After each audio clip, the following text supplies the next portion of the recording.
Hello,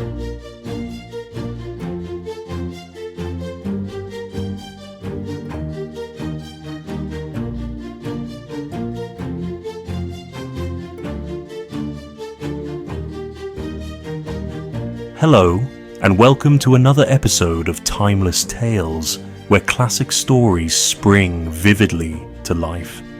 I'm James, and today we're venturing into the wickedly witty world of Saki with his short story Esme. In this darkly humorous tale, a chance encounter on a country estate spirals into a scandalous affair involving a stray hyena, a prim aristocrat, and the sharpest of satirical barbs.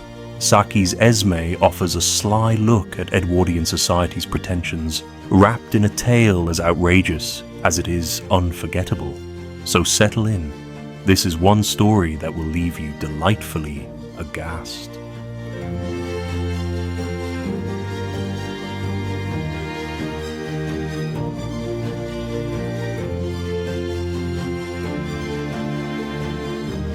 All hunting stories are the same, said Clovis, just as all turf stories are the same and all... My hunting story isn't a bit like any you've ever heard, said the Baroness. It happened quite a while ago, when I was about 23. I wasn't living apart from my husband then. You see, neither of us could afford to make the other a separate allowance. In spite of everything that proverbs may say, poverty keeps together more homes than it breaks up. But we always hunted with different packs. All this has nothing to do with the story. We haven't arrived at the meet yet. I suppose there was a meet, said Clovis. Of course there was a meet, said the Baroness.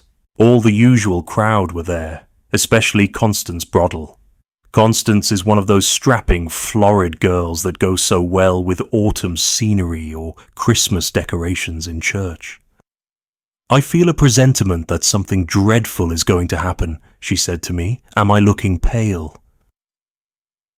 She was looking about as pale as a beetroot that has suddenly heard bad news.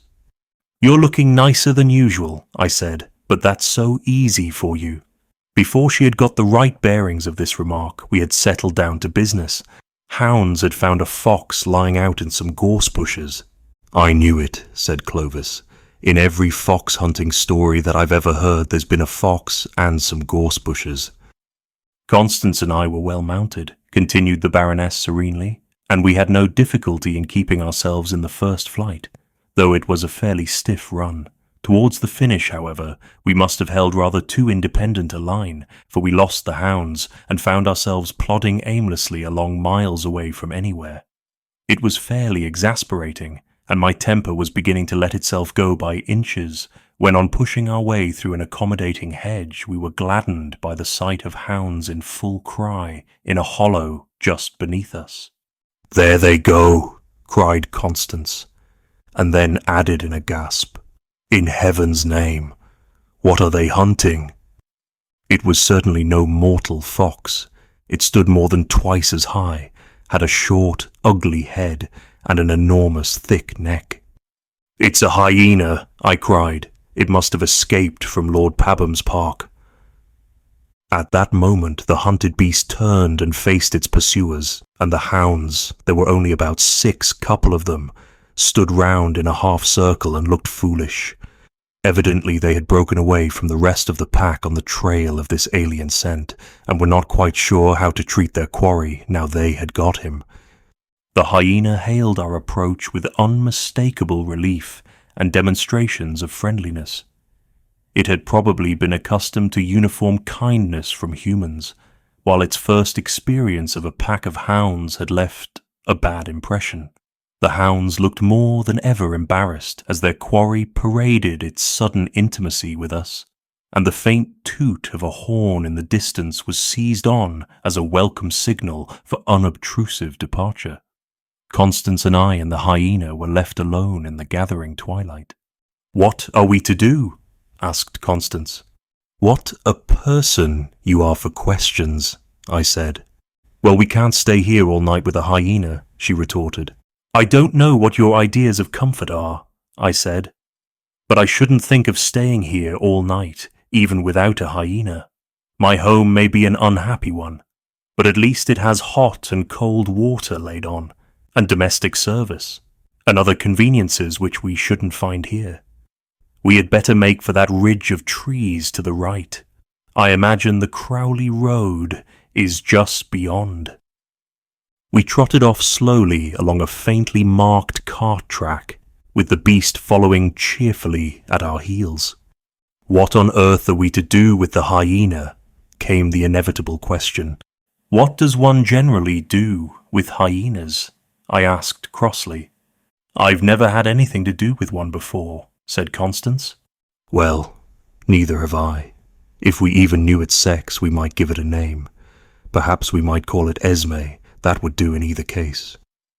There was still sufficient daylight for us to distinguish wayside objects, and our listless spirits gave an upward perk as we came upon a small, half-naked gypsy brat picking blackberries from a low-growing bush.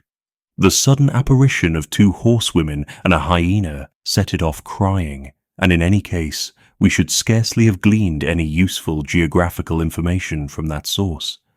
But there was a probability that we might strike a gypsy encampment somewhere along our route. We rode on hopefully but uneventfully for another mile or so. I wonder what the child was doing there, said Constance presently. Picking blackberries, obviously. I don't like the way it cried, pursued Constance. Somehow its wail keeps ringing in my ears. I did not chide Constance for her morbid fancies. As a matter of fact, the same sensation of being pursued by a persistent, fretful wail had been forcing itself on my rather overtired nerves. For company's sake, I hallooed to Esme, who had lagged somewhat behind. With a few springy bounds, he drew up level and then shot past us. The wailing accompaniment was explained. The gypsy child was firmly, and I expect painfully, held in his jaws. Merciful heaven, screamed Constance. What on earth shall we do? What are we to do?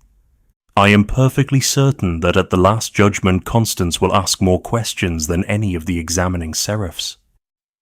Can't we do something? She persisted tearfully as Esme cantered easily along in front of our tired horses. Personally, I was doing everything that occurred to me at the moment. I stormed and scolded and coaxed in English and French and gamekeeper language.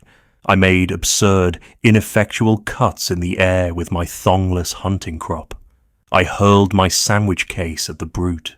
In fact, I really don't know what more I could have done. And still we lumbered on through the deepening dusk, with that dark, uncouth shape lumbering ahead of us, and a drone of lugubrious music floating in our ears. Suddenly Esme bounded aside into some thick bushes where we could not follow. The wail rose to a shriek and then stopped altogether. This part of the story I always hurry over because it is really rather horrible. When the beast joined us again after an absence of a few minutes, there was an air of patient understanding about him, as though he knew that he had done something of which we disapproved, but which he felt to be thoroughly justifiable. How can you let that ravening beast trot by your side? Asked Constance. She was looking more than ever like an albino beetroot. In the first place, I can't prevent it, I said, and in the second place, whatever else he may be, I doubt if he's ravening at the present moment. Constance shuddered. Do you think the poor little thing suffered much? Came another of her futile questions. The indications were all that way, I said. On the other hand, of course, it may have been crying from sheer temper. Children sometimes do. It was nearly pitch dark when we emerged suddenly into the high road.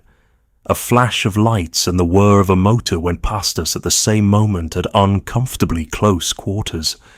A thud and a sharp screeching yell followed a second later. The car drew up, and when I had ridden back to the spot, I found a young man bending over a dark, motionless mass lying by the roadside.